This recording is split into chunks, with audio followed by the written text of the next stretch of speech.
los presentes. En el día de hoy se encuentra con nosotros el profesor Julio, docente de Derecho Penal del Politécnico Gran Colombiano, y nos va a estar hablando acerca de los acuerdos y negociaciones. Espero que este espacio sea muy aprovechado y que sea de su agrado. Bienvenido, profesor Julio, ¿cómo está?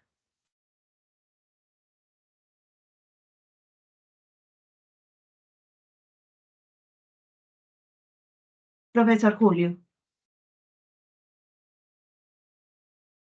Doctora, ¿me escucha ahí? Buenos días. Sí, señor. Buenos días. ¿Cómo me hicieron? Bien, usted, espero.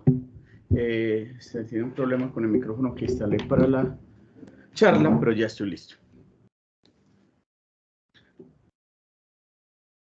Doctora, me dice cuándo comenzamos. No tiene audio. Soy yo. Doctor, ya puede iniciar. Iniciemos con la grabación. Muchas gracias. Buenos días a todos los presentes. Como lo dijo la doctora Joana, mi nombre es Julio César Riera Molina. Soy docente del área de Derecho Penal. El día de hoy, en la barra académica, vamos a tocar el tema de acuerdos y negociaciones. Y los acuerdos y las negociaciones, vamos a empezar primero definiendo qué son los acuerdos o qué es el acuerdo. Después voy a tocar un poquito acerca de la jurisprudencia más relevante acerca de los acuerdos y negociaciones, que nos ha dicho la Corte Suprema y la Corte Constitucional acerca de los acuerdos y negociaciones, por qué es importante preacordar en este sistema con tendencia acusatoria y asimismo cuáles serían los pasos que considero relevantes para llevar a cabo un preacuerdo. Y finalmente, cuáles son las posibles propuestas que debíamos presentar cuando estemos frente a un preacuerdo y cuál es la postura que debíamos asumir como representantes de víctimas en un proceso que tengamos, que nos estén presentando un preacuerdo, como nos toca el rol en el consultorio jurídico.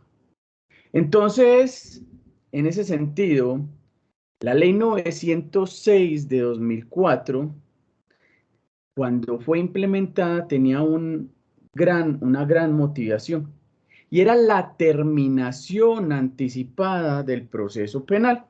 Y al tener esa terminación anticipada del proceso penal, nos planteó varias formas de terminar el proceso. Pero antes de eso, ustedes saben que el legislador, con esta nueva implementación de la ley o con sistema penal con tendencia acusatorio, nos dijo, vamos a subir la pena que extraía originalmente la 599 del 2000 para que esas penas sean proporcionales a la rebaja que va a dar el legislador una vez, o el juez, una vez se aprueben esos allanamientos, preacuerdos o forma de terminación. Y entonces nos incrementó con el artículo 14 de la 890 las penas que traía básicamente la ley 599 del 2000.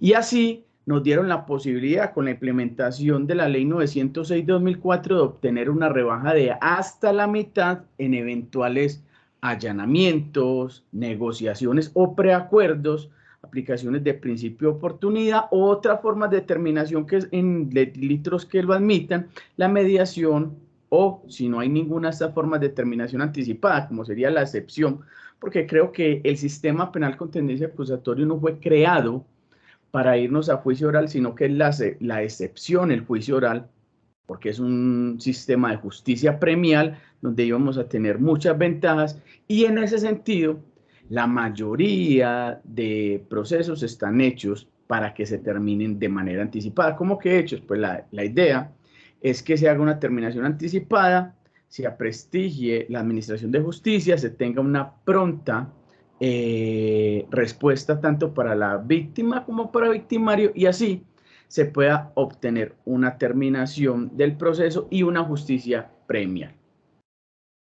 Entonces, ¿qué sería o qué es el preacuerdo? El artículo 350 del Código de Procedimiento Penal nos va a definir como una forma de terminación anticipada del proceso en el cual la fiscalía y el imputado, asesorado en todo caso por su defensor, podrán llegar acuerdos en los cuales negociemos o eliminar un agravante o calificar la conducta en su alegación conclusiva en una forma con miras a obtener una rebaja. ¿Y esto para qué? Para que se realice un allanamiento. Entonces, en ese sentido, podríamos decir el acuerdo es una forma de aceptar cargos y determinación anticipada para obtener una reducción de la pena. Entonces, aquí fue donde la Corte Suprema de Justicia y la Corte Constitucional empezaron a hacer sus pronunciamientos y empezaron a hacer sus pronunciamientos frente a esa forma de determinación.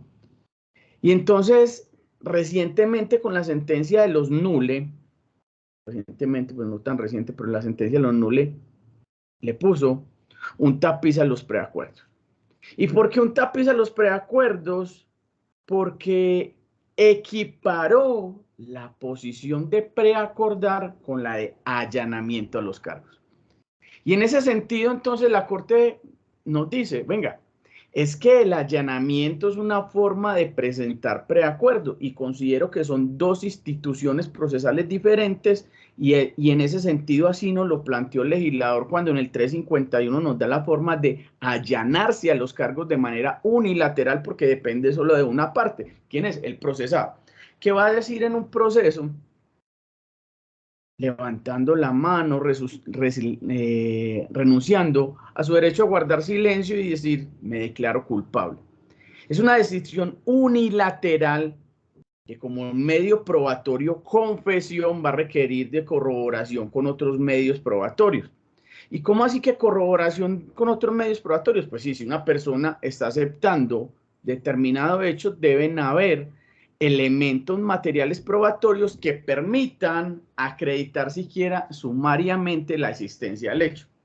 No en vano siempre lo he dicho y yo no puedo ir a un estrado judicial cuando me estén acusando por la muerte del doctor Gustavo Petro, nuestro presidente, y no hay ningún elemento que nos acredite la materialidad de la muerte, por lo tanto el juez no va a poder impartir aval a dicho allanamiento.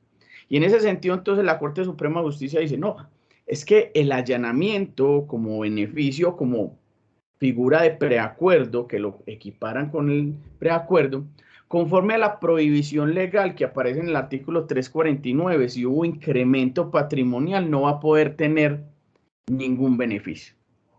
Y es allí donde estamos en este momento en discusiones y todavía no hay una línea clara frente a ello, porque va a haber unas salas que dicen son dos instituciones procesales diferentes o es una institución igual, el allanamiento y el preacuerdo. En ese sentido, para poder dar una rebaja por un allanamiento unilateral a los cargos, hay que devolver el incremento patrimonial para poder obtener la rebaja, sea del 50%, una tercera parte o una sexta, depende de la etapa procesal donde vamos. Y eso fue un pronunciamiento que causó revuelo y todavía causa revuelo. Porque es que en el caso de los nules de la avenida 26, ellos se apropian de un dinero, se allanan a los cargos y las rebajas de 50%, pues quedan multimillonarios con una pena bajita porque el Estado está, la norma está para dar rebajas al proceso. Y entonces la Corte dijo, venga, esto no puede seguir así porque es una justicia premial y equipara ese allanamiento al preacuerdo. Considero, entonces, para concluir este tema, considero que no debe ser así. La sala de Medellín o el Tribunal Superior de Medellín, toda la sala no está de acuerdo con esos pronunciamientos y a veces se separan de dicha postura. El preacuerdo, entonces, como lo defino, es una negociación entre la Fiscalía y la defensa, entre la Fiscalía y el imputado, asesorado en todo caso por la defensa, acerca de una forma de determinación para que esta persona acepte cargos y obtenga una rebaja proporcional. ¿Por qué digo una rebaja proporcional? Porque de acuerdo a la propuesta o a la postura de la fiscalía y el rol que asuma el defensor, vamos a tener una rebaja, porque es que ya hemos pasado una etapa procesal. ¿Cuál es? La imputación, donde nos advirtieron, depende de cómo hayan sido los hechos jurídicamente relevantes y la captura, cuál es esa posible rebaja a la que tenemos lugar. Entonces, ya hablamos de una primera jurisprudencia, vamos a hablar de dos sentencias que tienen reglamentando o tienen una línea para los preacuerdos.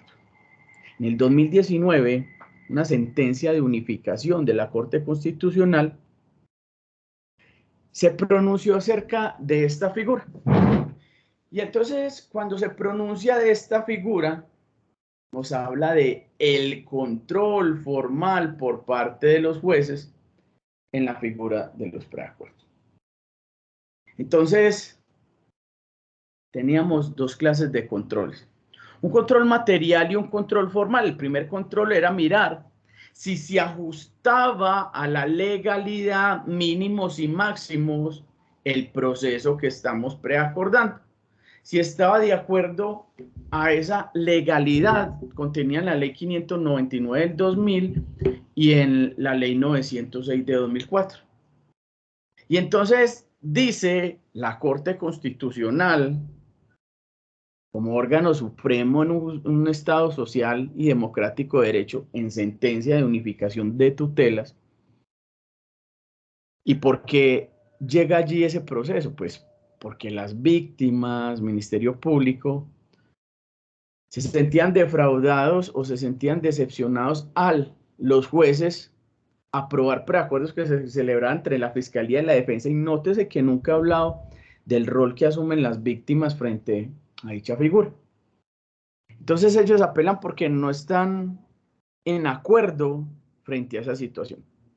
Y miremos que es que la figura de los preacuerdos permite un beneficio mayor al que permite la ley, porque una persona capturada en flagrancia, el único beneficio que va a tener si se allanan los cargos en la audiencia de formulación de imputación es hasta una cuarta parte del beneficio de que trata el 351.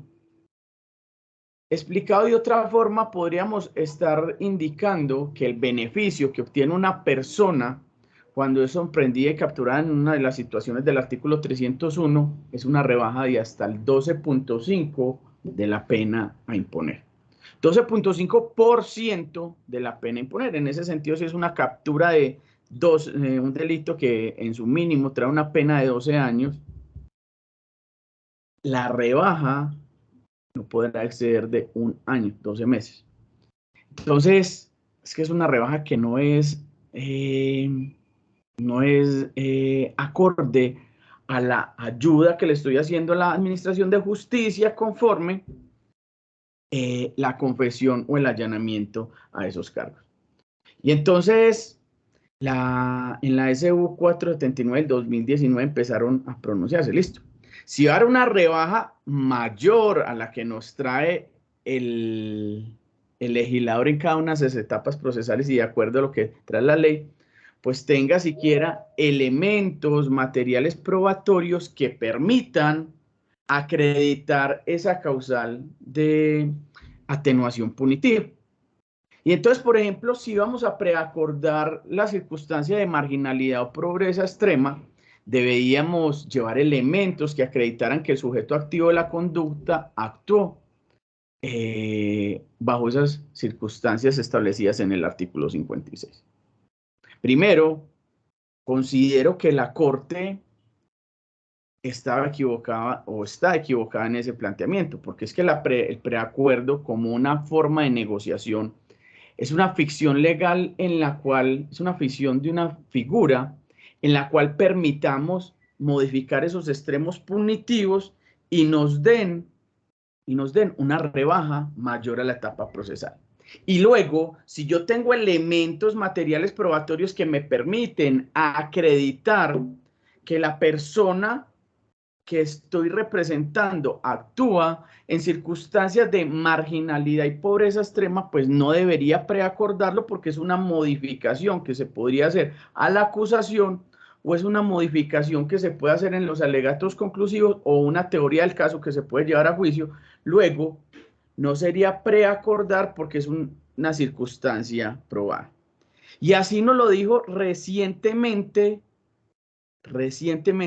el Tribunal Superior de Medellín al confirmar una sentencia del Juzgado Cuarto Especializado donde la Fiscalía modificó de manera unilateral la acusación y en el radicado 220 4969, magistrado ponente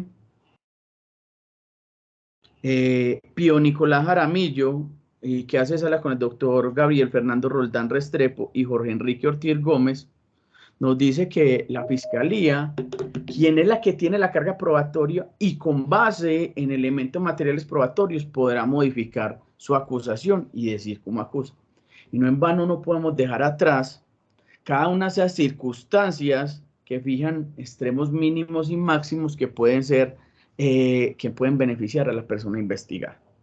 Entonces, en esa sentencia 2020-4969 del 25 de septiembre de 2023, esa sala del tribunal dice, frente a un recurso de apelación que interpuso el Ministerio Público cuando la Fiscalía modifica la imputación fáctica o en la acusación y degrada a una persona por el delito de concierto para delinquir con finalidad de tráfico de estupefacientes, degrada la calificación de la conducta y dice, él cometió la conducta por un estado de necesidad en exceso. Y ese estado de necesidad en exceso no exime de responsabilidad, sino que atenúa conforme a lo señalado en el artículo 32, numeral séptimo, inciso segundo. Y atenúa la pena casi a la misma pena o igual a la misma pena que nos trae la marginalidad. Y dice el delegado del Ministerio Público, llevó eso hasta el tribunal, donde indica, venga, es que esa forma de modificación de la acusación es un beneficio más allá del que establece la ley para esta forma de participación o la etapa procesal. ¿Por qué? Porque es que lo máximo que podría obtener si esta persona se allana los cargos es una rebaja de hasta la mitad de la pena. Y el concierto para delinquir con fines de tráfico de estupefacientes trae una pena de 8 meses, de 8 años, y con esa modificación estamos hablando de una rebaja de una sexta parte del mínimo. Entonces aquí ubicamos una pena casi en 24 meses y con el allanamiento de los cargos, porque fue una modificación unilateral, porque tenía pruebas conforme contrario a lo que dice la SU, que yo digo y considero que si tengo pruebas la Fiscalía puede modificar y se puede pedir la aclaración a esos hechos jurídicamente relevantes, fue que se obtuvo una modificación de la acusación y en ese sentido considero que no hay que preacordar porque tenemos elementos para ello. Segundo criterio que nos trae entonces la SU 479 del 2019.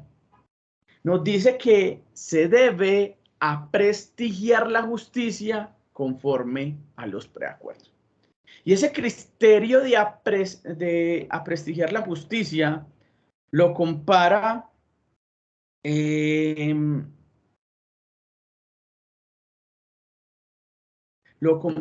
con la etapa procesar, la pena y las rebajas.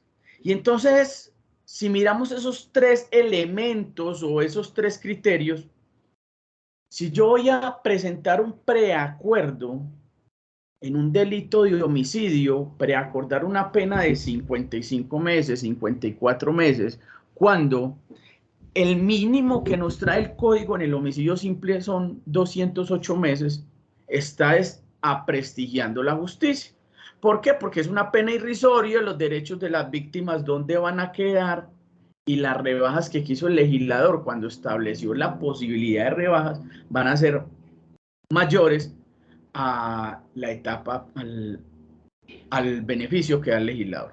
Entonces, la única posibilidad en el allanamiento es el 50%, pero si yo lo cambio por una figura que en la alegación conclusiva contemple un mayor beneficio nada más punitivo, la pena puede ser 55. Entonces, estamos dando una pena de casi el 20% de lo que traía el legislador cuando creó o tipificó dicha conducta.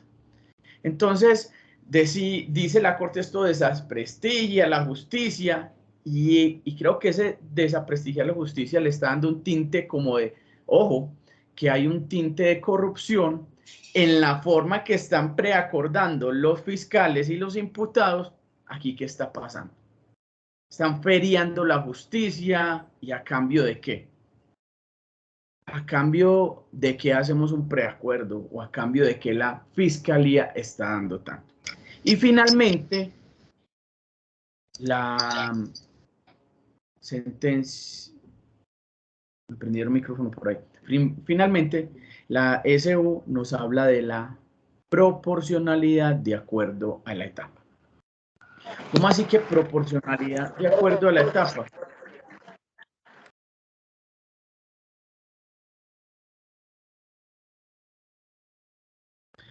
Qué pena, muchachos, están mirando quién había prendido el micrófono para silenciarlo, que tengo mucho retorno. Proporcionalidad de acuerdo a la etapa, sí.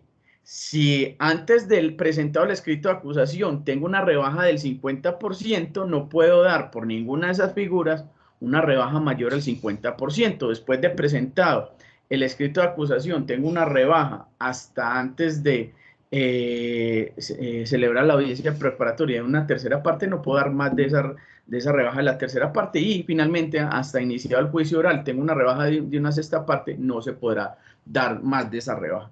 Y entonces, en ese sentido, en la SU 479 del 2019, la tendencia de la Corte Constitucional era acabar con la figura de los preacuerdos y nos cerraron la posibilidad de que se hicieran negociaciones conforme a la valoración probatoria que cada una de las partes hiciera de sus procesos.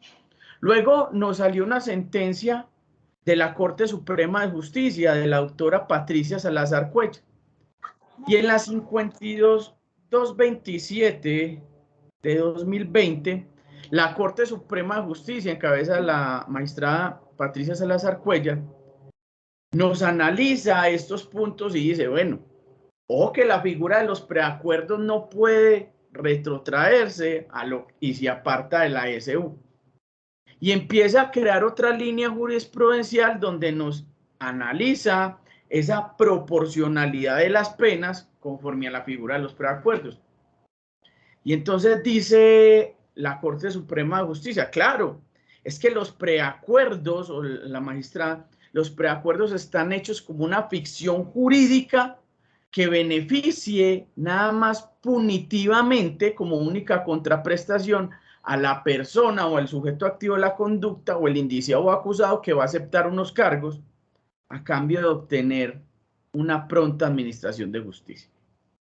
Y entonces resalta, bueno, si es una ficción jurídica, no es lógico que la Fiscalía presente elementos materiales probatorios que permitan acreditar la circunstancia de menor punibilidad a la que se está haciendo mención en dicha figura de preacuerdo.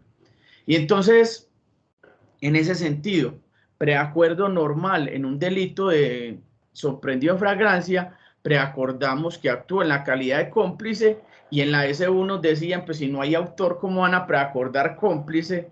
Si no puede haber un cómplice, si no hay un autor, si fue una conducta que cometió un solo sujeto activo, ¿cómo vamos a hablar de otro dispositivo de otra figura que permita aparecer otro interviniente dentro del hecho jurídicamente relevante o dentro de la tipificación? Entonces, explica aquí la Corte, no, es que la posibilidad de establecer que hay cómplices, la posibilidad de establecer que hay un cómplice es entonces indicar que si actuó como cómplice es establecer la rebaja punitiva que nos trae allí esa figura. ¿Y cuál es esa rebaja punitiva? Pues si fue captura en flagrancia, la rebaja va a ser de un 50% del mínimo de la pena, porque se modifican extremos punitivos conforme al cómplice. Entonces, nos reitera que no tenemos o nos trae a colación la postura que asumo es no hay que tener elementos materiales probatorios. Y nos indica que el preacuerdo no debe tener un control material. El control, dije, es un control formal. El control material es indicar a ver si tienen elementos o medios de prueba que me permitan acreditar esa circunstancia de menor punibilidad.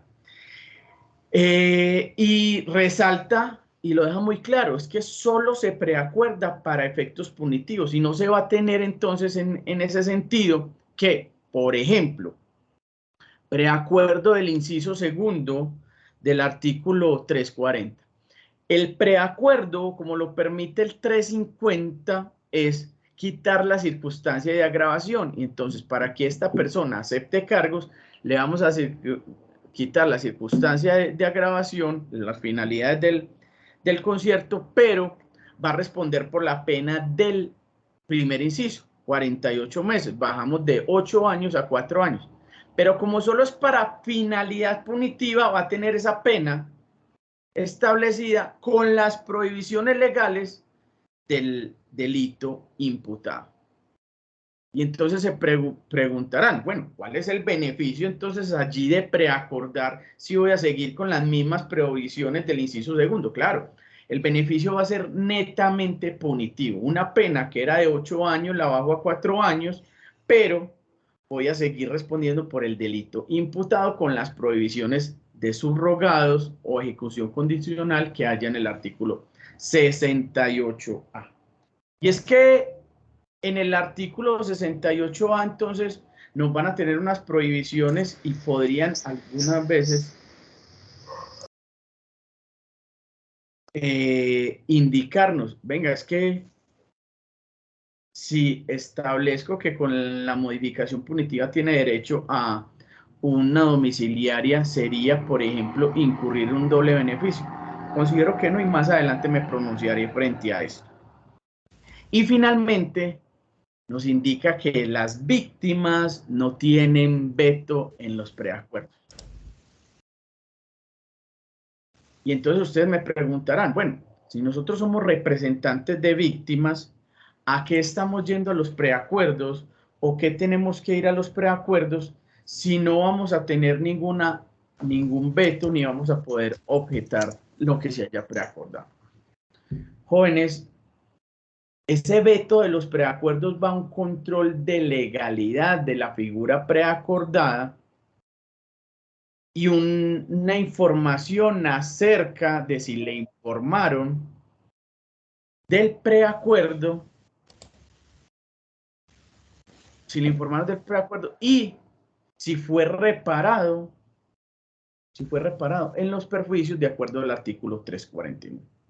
Entonces a ustedes cuando lo nombran como representantes de víctimas en un proceso siempre los escucho por los pasillos preguntando, doctor, tengo que establecer perjuicios, ¿qué pasa con los perjuicios? La víctima me habla de unos perjuicios por un hurto de un Nokia 1100, me está hablando de unos perjuicios de 30 millones de pesos.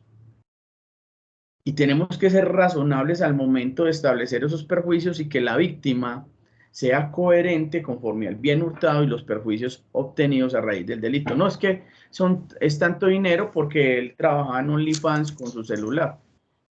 ¿Será que eso es consecuencia del delito y lo podemos acreditar en un proceso conforme a lo que nos señala el artículo 349?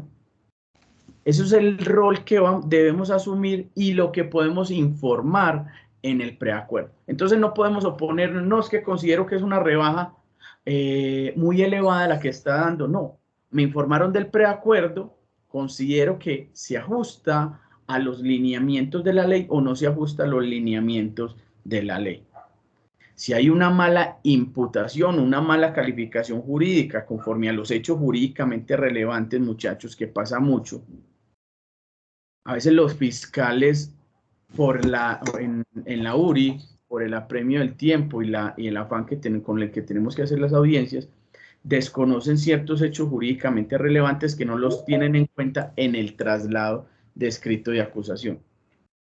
¿Y cómo así que no los tienen en cuenta en el traslado de escrito de acusación? Porque recuerden que el procedimiento abreviado establecido en la 1826 no nos habla de formulación de imputación, sino traslado de escrito de acusación.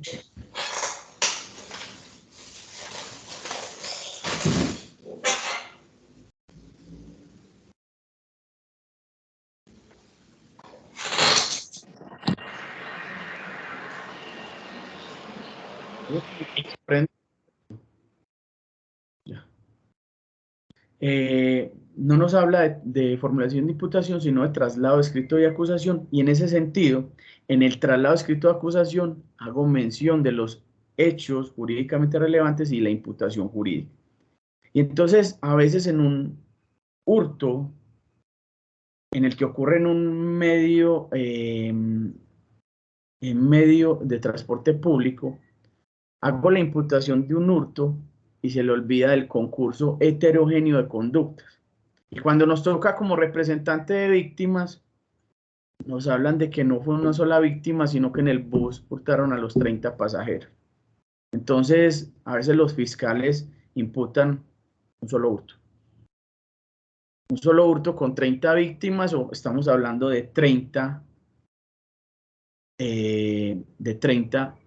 conductas de hurto, concurso homogéneo de esa conducta.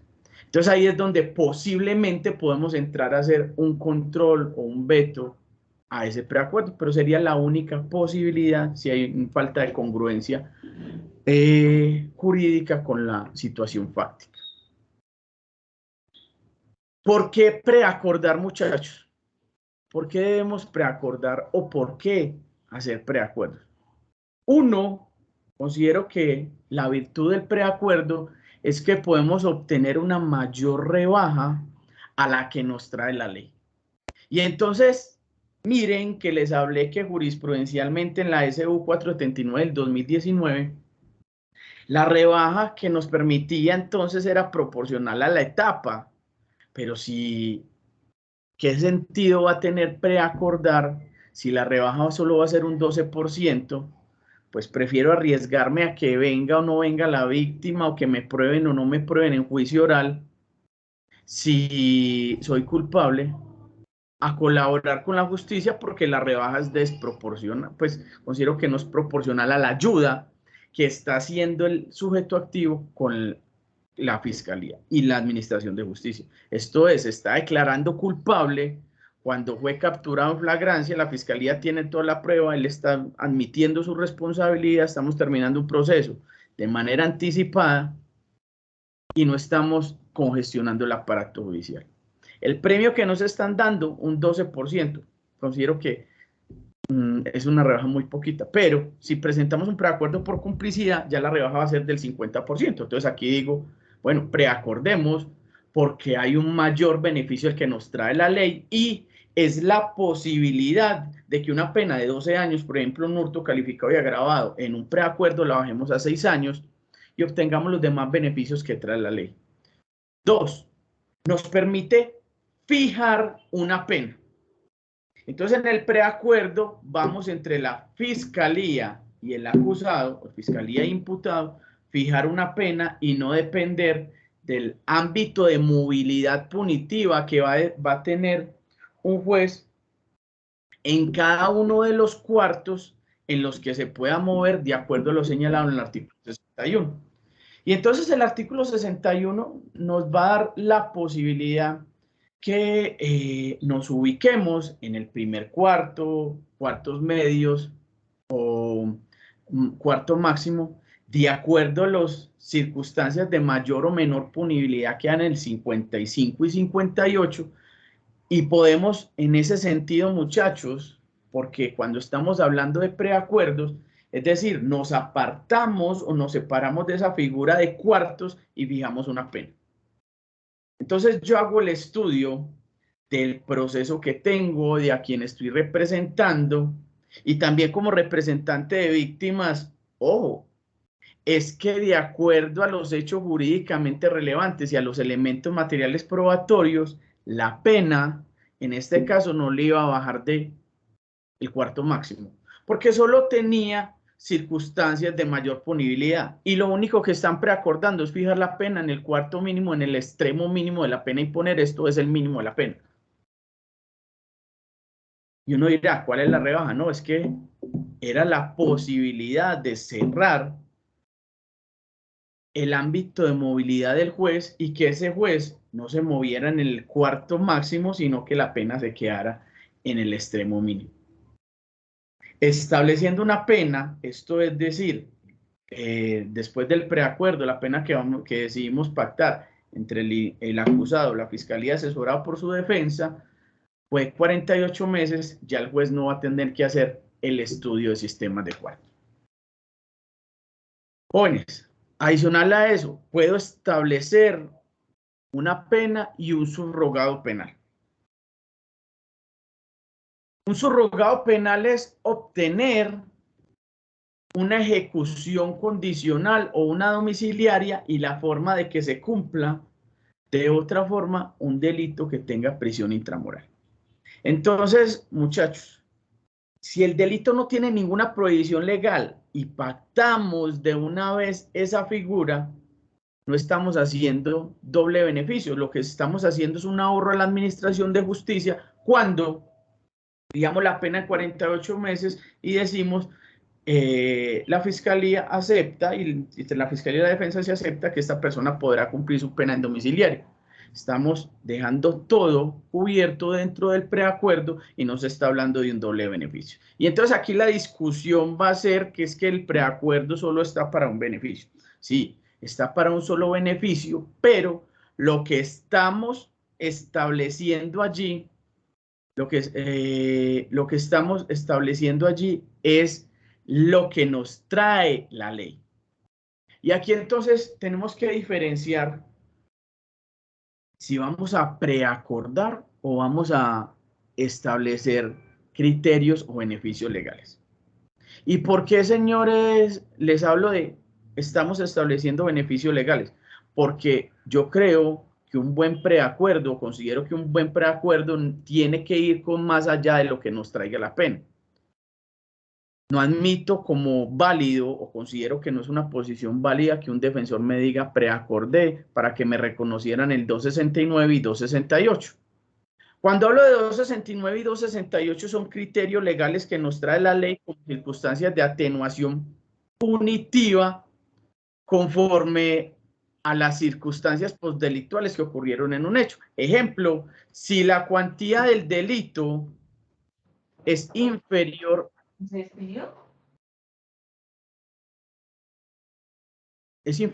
a un salario mínimo, vamos a modificar extremos, nos dice el artículo 268, siempre y cuando esta persona no tenga antecedentes. Y dos, si se obtiene la indemnización a la víctima, vamos a tener una rebaja de una 3/4 partes a la mitad, conforme al 269. Y entonces, muy hábiles vienen a decirnos, haz que el preacuerdo fue el reconocimiento de la máxima rebaja al 269 y el 268, porque la cuantía del bien objeto de hurto no superaba un salario mínimo. Pregunto yo, ¿cuál es el beneficio legal adicional que se está teniendo a lo que nos dice la ley? Es que si no preacuerda, eso no lo tiene que dar el juez. En una figura de preacuerdo, entonces, reitero, tenemos que dar mayor beneficio o ofrecer mayor beneficio del que nos trae la ley. Y entonces, ¿cómo tenemos el preacuerdo? Pues estamos ofreciendo un elemento adicional al que no tiene la fiscalía. ¿Cuál es el primer elemento que le estoy ofreciendo a la fiscalía? Un elemento material probatorio que es como medio probatorio la confesión. Y dos, tengo que devolver el incremento patrimonial. Dos elementos. Que el fiscal quiere más, pues vamos mirando a ver qué podemos aportar. Si es una organización criminal, si no es una organización criminal, si se trata de un delito susceptible de colaboración con la justicia y o no.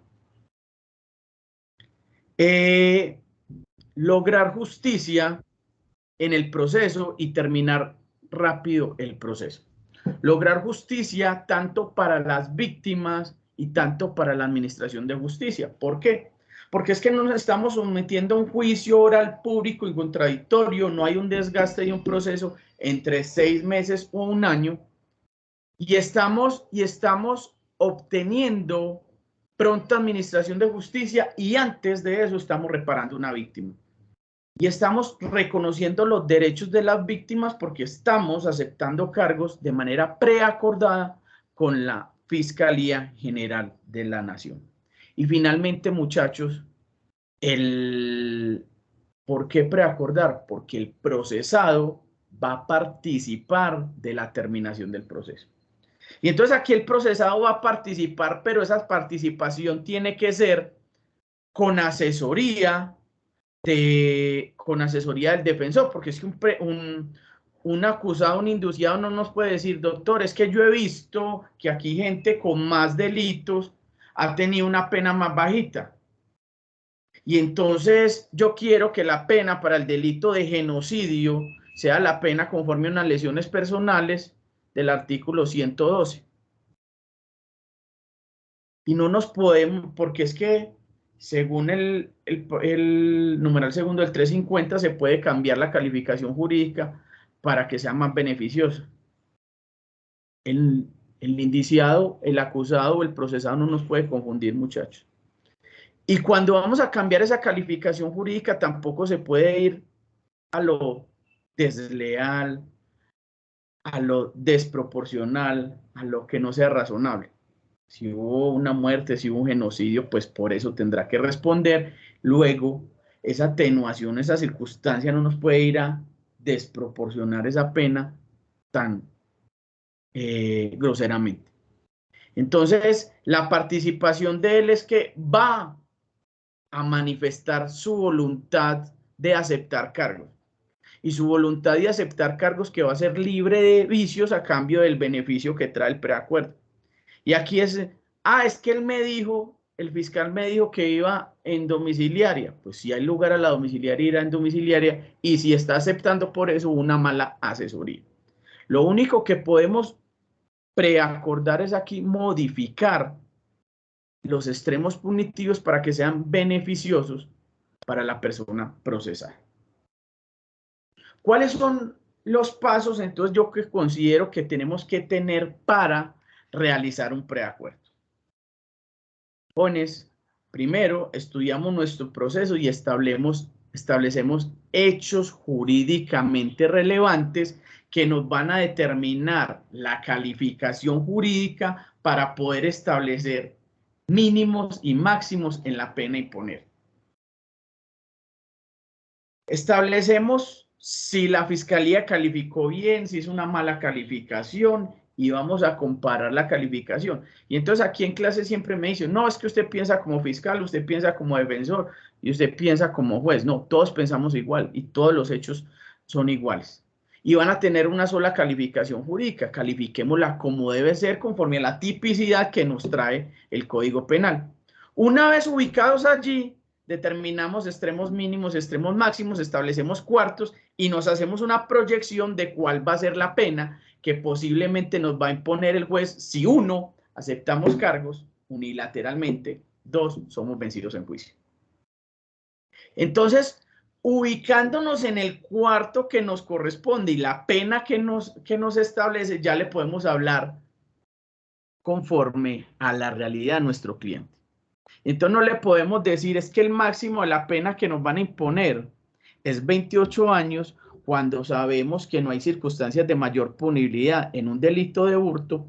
Estoy hablando de un delito de hurto que va de 12 a 28 años, hurto calificado y agravado conforme al inciso segundo del 240 y el numeral décimo del 241, va una pena más o menos de entre 12 y 28 años. Entonces uno le va a decir al cliente, venga, si usted no acepta cargos, si es vencido un juicio, va a tener una pena máxima de 28 años. Y el fiscal nos está ofreciendo 14 años, es muy buena rebaja. No. Tenemos que ser razonables conforme a los dispositivos amplificadores, a las circunstancias genéricas de atenuación y agravación punitiva y ubicarnos en el cuarto que nos corresponde. Y entonces ahí venimos y hacemos la dosificación, establecemos los cuartos y decimos, no se ha acreditado ninguna circunstancia del 58, entonces vamos a estar dentro del primer cuarto. Y ese primer cuarto del calificado de grado creo que nos va entre 12 y 14 años, luego la pena nunca va a ser mayor de 14 años y desde ahí para abajo es que empezamos a preacordar. Entonces, ya sabiendo eso, sabemos cuál es el máximo de la pena que nos pueden imponer si vamos a estarnos enfrentados a un juicio y vamos a empezar a negociar sobre eso. Y también tenemos que tener claro cuáles son los beneficios que nos daría en un posible allanamiento. Procedimiento abreviado nos da hasta la mitad de la pena. Si nos allanamos en el traslado del escrito de acusación o, depende del despacho, depende de la forma que se asuma, se podrá preacordar o en la audiencia concentrada obtener hasta esa misma rebaja. ¿Por qué digo o? Porque es que la rebaja solo va hasta el traslado escrito de acusación. Si entendemos en el procedimiento abreviado que es un acto complejo, el traslado escrito de acusación con la audiencia concentrada, porque equiparamos la audiencia concentrada con la formulación de acusación y la estamos juntando con la preparatoria, podríamos obtener de pronto esa rebaja hasta la mitad. Eso ya depende del criterio que asuma el juez que va a decir el caso. Y dos, si es un procedimiento ordinario, la rebaja es hasta la mitad si la captura no fue en flagrancia, y si fue en flagrancia la rebaja será de una cuarta del beneficio del 351. Entonces ya tenemos primer cuarto, digamos que va entre 12 y 14 años, que el juez nos ponga la pena de 13 años, nos rebajará hasta el 50%, estamos estableciendo de 7.5, ahí es donde yo digo, tenemos un mínimo y un máximo de preacordar, busquemos mayor rebaja eso. Y considero que debemos ser proactivos. ¿Y cómo así que debemos ser proactivos? No, señor fiscal, ¿usted qué me va a dar? Sino, señor fiscal, le propongo que preacordemos de la siguiente manera. Todo mundo o todos los preacuerdos que se presentan siempre son por complacencia ante la moda de la marginalidad y cada uno va cogiendo o cada etapa o cada periodo va cogiendo una moda de preacordar. Ojo que tenemos que tener claro cuáles son esas propuestas que les vamos a hacer conforme a las prohibiciones legales que hay para preacordar.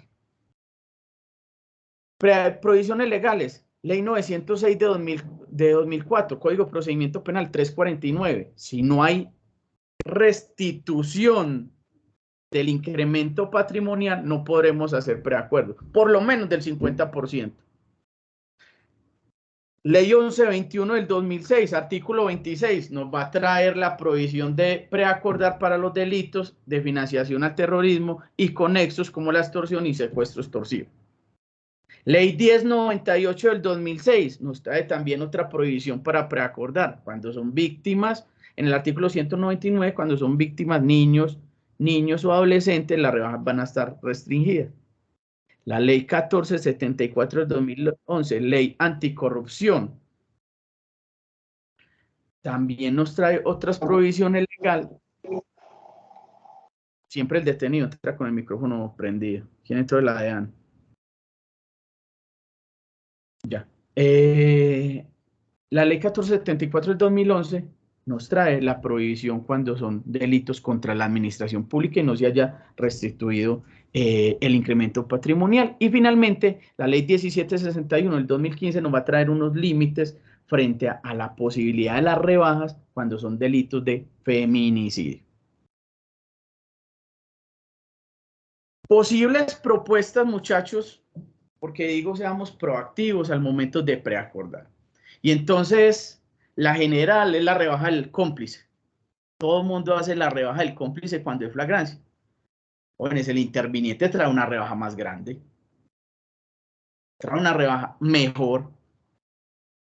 Trae una rebaja que incluso puede ser mayor del 50%. Artículo 30, inciso 4.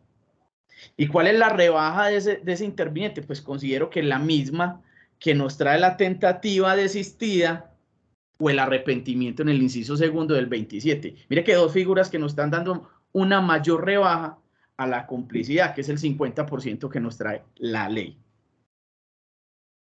Marginalidad, artículo 56, lo que queremos todos los abogados, lo que sería lo mejor para cualquier proceso. Ojalá todos nos recordemos por marginalidad, no tendríamos ningún juicio. Ira, intenso dolor, nos está dando la misma rebaja de la marginalidad. Y asimismo, el exceso en las causales del artículo 32, numeral tercero, numeral cuarto, quinto, sexto y séptimo, nos da una rebaja punitiva muy buena. Es que es una sexta parte del mínimo y si estamos hablando de una pena de 8 años, eso baja demasiado. ¿Y será que el error vencible también lo podemos preacordar?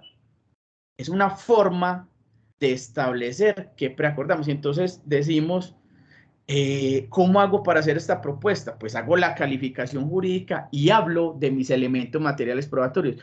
Es que yo como defensa no tengo que descubrir, pero es que si mi teoría es acreditar una legítima defensa o un error y me van a, en la calificación jurídica o vía preacuerdo, me van a reconocer el exceso en esa figura.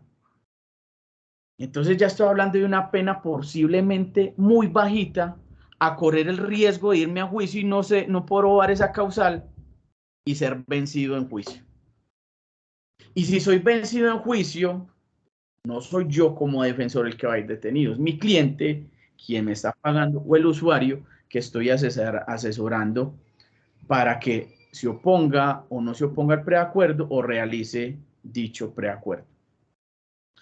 Finalmente, muchachos, considero que no hay doble beneficio cuando se preacuerda con subrogado penal, porque la ley nos va a determinar a qué delitos le proceden subrogados penal y si entre la fiscalía y la defensa se acredita, el fiscal da por cierto con sus investigadores y con los investigadores de la defensa que la persona que va a realizar el preacuerdo es padre o madre cabeza de familia, el juez deberá acatar o se podrá apartar de dicho planteamiento, pero no podrá indicar que hay un doble beneficio en el preacuerdo porque uno es la ejecución de la pena y dos, otro es el beneficio punitivo.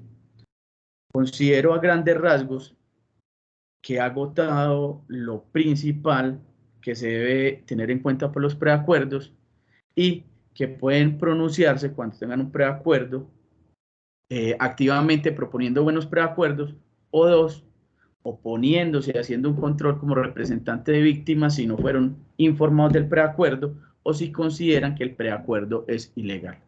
Muchas gracias, doctor. Como 5 minutos para preguntas. Muchas gracias, profesor Julio. Muy interesante y completa esta barra académica. Espero que todos los estudiantes también lo vean de esta manera y puedan aplicar esas figuras de preacuerdo en los diferentes procesos en los cuales van a intervenir, bien sea como representantes de víctimas o como defensa. En el caso de representantes de víctimas, pues deben de tener en cuenta aquellas prohibiciones que nos ha expresado el profesor Julio para poder realizar preacuerdos y en caso de que se realice un preacuerdo de esa manera, pues puedan tener un fundamento jurídico y legal para oponerse de manera adecuada. En este momento les doy el uso de la palabra, por si tienen alguna pregunta, me levantan la mano.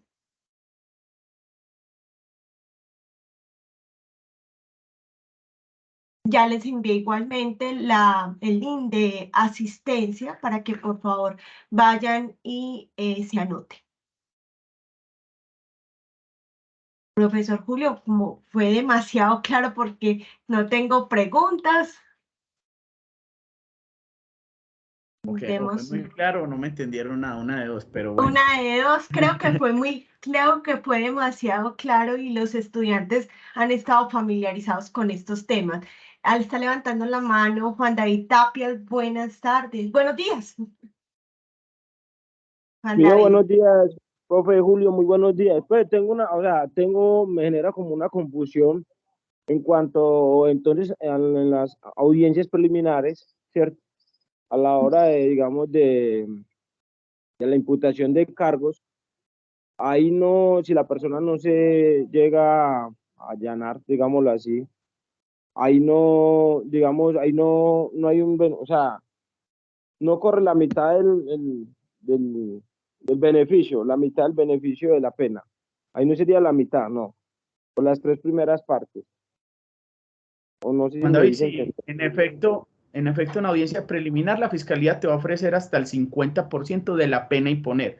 Pero recuerda que yo dije que eso depende del cuarto en el que vayan a ubicar la pena, si es cuartos mínimos, cuartos medios o cuartos máximos. Y le queda la posibilidad al juez de conceder la rebaja y hasta la mitad y fijar la pena dentro de ese ámbito de movilidad en el monto que él decida. Entonces el juez no podrá decirnos fijo la pena de acuerdo a las circunstancias. En cuartos medios me voy al extremo máximo del cuarto medio y no doy la rebaja de hasta la mitad, sino de hasta un 45%, depende de la gravedad y modalidad del conducto. Por eso la posibilidad de allanarse no siempre podemos decir que el juez nos va a dar la mitad del mínimo de la pena, porque el juez tiene un ámbito de movilidad, de acuerdo al 61, él decidirá si se ubica más al extremo mínimo o al extremo máximo, de acuerdo al cuarto de la pena a imponer. Muchas gracias, profe. Le doy el uso de la palabra a Juan Bautista. ¿Cómo está? Buenos días para todos, profe. Buenos días, yo soy investigador privado. Me uní a esta charla interesantísima. Bienvenido. Nos alegra que se Un haya unido y que pueda seguir participando. link que estoy en un grupo de grupo jurídico donde me gusta estar actualizado. Dos cosas importantes, me habló algo sobre el artículo 56. En temas de cuando se tiene la tasación para poder disminuir en un 50% la pena a imponer. Hay dos cosas importantes que yo quisiera, por práctica experiencia, lo he tenido. Que cuando uno demuestra que ese 56 es real, lo podemos trabajar, pero el éxito de esto depende del que el investigador realice unas muy buenas labores para poder establecer la marginalidad, que pueda establecer la ignorancia o la pobreza extrema. Yo en un caso que estuve de un homicidio, ¿sí? Pudimos rebajarla a 8 años porque demostramos que efectivamente esto se debe de dar, ¿sí? Porque Fiscalía tiene una directriz muy clara que no es aplicable. Sí es aplicable, pero es que tenemos que demostrarlo, como todo en derecho, ¿sí? Dame la prueba, te doy la razón. Y otra cosa, Doc, cuando hay esos delitos en los cuales podemos indemnizar a la víctima, podemos aplicar también la terminación anticipada del proceso. ¿Me estoy haciendo entender o no? Si podemos indemnizar integralmente a la víctima, hacemos una reparación integral de los perjuicios causados, ¿podemos aplicar un principio de oportunidad? Pero es que dependería el proceso. Recuerden que hay una figura, el artículo 42 de la ley 600, en ciertos delitos lo podemos traer por favorabilidad y aplicar la terminación anticipada del proceso como una causal de preclusión o archivo de la investigación por indemnización integral. Depende del delito, no en todos los delitos. Un homicidio doloso no nos va a permitir ellos, ¿no? Unas lesiones personales culposas nos permite eso, y un delito, por ejemplo, de homicidio culposo, también nos permitiría a través de un accidente de tránsito o alguna otra modalidad de delito culposo que se cometa. Acuérdense que está todavía esa posibilidad de aplicar por favorabilidad ese beneficio que traía la ley 600 en el artículo 42. Gracias, Doc. Muy amable, muy gentil. Jonathan. Le doy el uso de la palabra a Jonathan. Gracias, doctora Joana. Gracias, doctor Julio. Muy buenos días. Sí, mi pregunta es la siguiente. Teniendo en cuenta de que se llega a un preacuerdo, ¿cierto?, por parte del victimario con la fiscalía, pero en el momento de la audiencia el juez no está de acuerdo con este preacuerdo porque siente que es desproporcional al ilícito cometido y decide suspender la audiencia y reprogramarla nuevamente para otro preacuerdo más proporcional al ilícito, allí de qué manera se podría de pronto, a ver, ¿cómo me explico? Allí de qué manera se podría de pronto hacerle entender al cliente que no es culpa de uno como defensor ni de la fiscalía, sino que el juez tiene de pronto esta potestad, o hay jurisprudencia referente a esto, profe? La sentencia que le hice mención del Tribunal Superior de Medellín se pronuncia frente a eso, es que la posibilidad de hacer control material y formal frente a esa acusación está en veremos del parte del juez. ¿Por qué digo que en veremos? Unos dicen que sí, otros dicen que no, pero muchachos, si yo creo en mi preacuerdo con el fiscal, estoy seguro que estoy haciendo un preacuerdo bueno, ¿por qué no lo presentan y apelan? No nos podemos someter al criterio que fuera de audios o por fuera de audios me diga el juez. Entonces, aquí quedan dos posiciones. Retiro, suspendo la audiencia para que presenten otro preacuerdo, o sigo insistiendo con mi preacuerdo que apelamos y que sea el superior jerárquico el que nos decida. Entonces, habrá unos quien tiene la pretensión punitiva a la fiscalía y será el único que podrá apelar para que le aprueben su preacuerdo. Pero ojo, que como fue un acuerdo entre dos partes, considero que la defensa también está legitimada y ya se nos abrió la posibilidad de que podamos impugnar dicha decisión. Impugnar es manifestar el recurso de apelación para que el superior jerárquico nos mire o nos determine la legalidad de dicho acuerdo. En ese sentido, considero que lo que acordemos con el fiscal, si está en legalidad, lo podemos escalar para que nos lo revise el superior jerárquico y determine la legalidad. Ejemplo, muchachos, me presento en un juzgado de Medellín, y el juez de una vez, porque el preacuerdo se presenta por escrito, se puede hacer verbal, el juez de una vez antes de hacer audiencia nos dice: señor fiscal y señor defensor, no voy a aprobar este preacuerdo. La posición de este despacho es que no aprueba ese preacuerdo porque acoge la posición de la SU 479 del 2019. Ya uno conversa antes de audiencia con el fiscal si apelamos o retiramos el preacuerdo y lo presentamos de otra forma.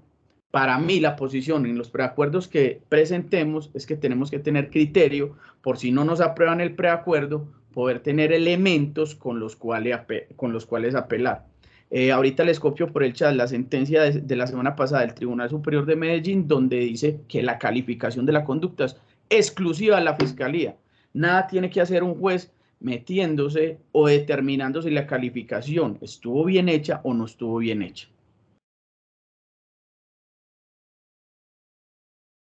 Doc, y además le complemento, disculpe que me meta así sin pedir la palabra. Quien tiene el poder es un acuerdo de dos partes.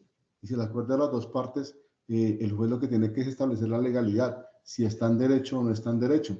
¿Sí? Si el fiscal le concedió dentro del derecho la rebaja o el acuerdo que usted como defensa o como uno como defensa hace, que establece si está legal o no está legal en derecho es el juez. Si no está en derecho, pues él lo va a negar. Pero si está en derecho tiene que concederlo y además considero que lo único que tiene que hacer el juez es establecer legalidad nomás. Muchas gracias. Le doy el uso de la palabra a abogado David. Doctor Julio, buenos días y a todos los presentes. Es que ahí quiero de pronto hacer una acotación o que su merced me corrija. Digamos, en el tema del sistema, pues uno presenta el principio de oportunidad, pero todo depende del tipo penal. Digamos, en violencia intrafamiliar, usted presenta el principio de oportunidad y le expresa, le explica al cliente que se va a someter, digamos, a lo que dice la ley, que cuando se trata de delitos sancionativos de pena de libertad cuyo máximo señalado no sea en 6 años. O sea, ¿qué quiere decir? Que también depende del tipo penal para uno poder, digamos, tanto exponerle a la fiscalía y también al cliente de en cuándo puede, digamos, aplicar y cuándo no. Porque, digamos, tengo un proceso, yo que se aplicó el principio de oportunidad, se suspendió en la audiencia, pues concentrada los 6 meses y pues la persona volvió a cometer el punible. Entonces, también es como dependiendo del tipo penal a cual usted se puede acobijar. Si no, pues sería ya esperar pues al juicio oral, pero dependiendo, digamos, de la tasación de la pena.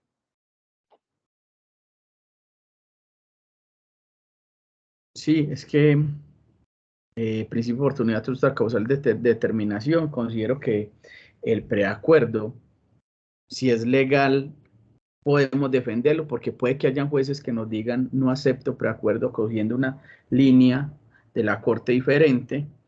Y dos, acuérdense que yo digo que el preacuerdo tiene que dar mayor beneficio del que da la ley, desconociendo la proporcionalidad que nos hace la SU, que yo no voy a preacordar una cosa que es legal. ¿Para qué preacuerdo si me está dando lo mismo la ley? Entonces, puede que hayan jueces que se aparten, no todos tenemos la misma posición, pero tenemos que tener argumentos para poder defender un recurso de apelación. Pregunta Estefanía Mupeña, en caso de preacordar la indemnización, si aplica o el incremento patrimonial se debe pagar a la víctima antes de que imparta legalidad al juez, o primero se presenta ante el juez y luego se realiza el pago, ¿cuánto tiempo tendría el procesado para reconocer la indemnización? Estefa, para poder presentar el preacuerdo, artículo 349, la ley 906 de 2004, nos va a indicar que debo pagar el incremento patrimonial, ojo, incremento patrimonial, de restituir el incremento patrimonial, que no es lo mismo que indemnización de perjuicios. Dos, si dentro del preacuerdo se estableció fijar la pena con un delito contra el patrimonio económico, se estableció alguno de esos beneficios del 269, el preacuerdo va a ser ilegal si no se ha indemnizado los perjuicios. Entonces hay que mirar, de acuerdo al caso, si se debe o no se debe presentar el pago de los perjuicios antes de, por ejemplo, muchachos, en un delito de hurto calificado y agravado, si estamos estableciendo la pena con el 269, ojo, que hay que pagar antes de presentar el preacuerdo, porque si no el preacuerdo sería ilegal. ¿Listo? Profesor Julio, ya para terminar, la última pregunta es de Wilder Yesid Montasilla. Muy buenos días. Doctora Joana, muy buenos días. Doctor Julio, muy buenos días. Compañeros, muy buenos días. Doctor, es con respecto a los perjuicios. En un hurto calificado exactamente en un hurto calificado, ¿cómo tasar esos perjuicios morales? ¿Ya? ¿Por qué la pregunta? Hace poco tenía una conversación de un caso que llevo con un fiscal y el señor fiscal me manifestaba que no, pero mira que el monto no da para que tases perjuicios morales. Y yo le decía, doctor, qué pena con usted, pero o sea, hay una afectación y la víctima, debido a esa situación, está afectada psicológicamente. Mire que de una u otra forma hubo una gravedad en el caso que sufrió él, porque se le fueron 2 cascos. Entonces yo le decía a él que debido a esos 2 cascos, el señor no pudo ir a laborar, hasta me manifestó que le hicieron un comparendo y todo. Entonces, de una u otra forma, hubo una afectación y yo le manifestaba eso al señor fiscal. Entonces yo sí quisiera saber, dentro de esa tabla que dice, que me manifestaba él, y la gravedad de este delito, ¿cómo puedo yo tasar ese perjuicio moral? Muchas gracias, doctor. Mostacilla, yo considero que los perjuicios morales no los establecemos nosotros. Nosotros establecemos, o la víctima establece los perjuicios materiales, le corresponde al juez determinar cuántos son los perjuicios morales conforme a las pruebas que nosotros llevemos. Pero como es para preacuerdo, estamos negociando. Yo no sé cuál es la afectación moral de esta persona por no haber tenido 2 cascos. Entonces no tiene 2 cascos, establece un monto, ya el otro mirará si quiere preacordar, si indemniza o no indemniza sus perjuicios morales. Ojo, que la defensa puede pedir, si no está de acuerdo con la tasación de los perjuicios de la víctima, puede pedir un perito que determine cuáles son los perjuicios. Y ese perito solo determinará los perjuicios materiales y le corresponde al juez, reitero, determinar los perjuicios morales. Jóvenes, muchas gracias por acompañarnos. Espero haber sido claro con mi exposición. Muchas gracias, profesor Julio. Muchas gracias a todos los asistentes. Les recordamos que el 18 de octubre a las 5 p.m. vamos a tener nuestra segunda barra académica del mes. La dictará la doctora Juliana Granda Cardona y hablará acerca de la indemnización por despido sin justa causa, de acuerdo al término del contrato de trabajo. En el chat les voy a compartir el link de la barra que dictará la doctora Juliana y los esperamos a todos. Les agradecemos mucho su comparecencia y a usted, profesor Julio, una excelente exposición. Nos quedó muy claro y muchas gracias. Doy por terminada entonces nuestra barra académica del mes de octubre. Muchas gracias. Hasta Doctores, luego. muchas gracias. Feliz día. Muchas gracias. Muchas gracias, Muchas feliz día. gracias, buen día.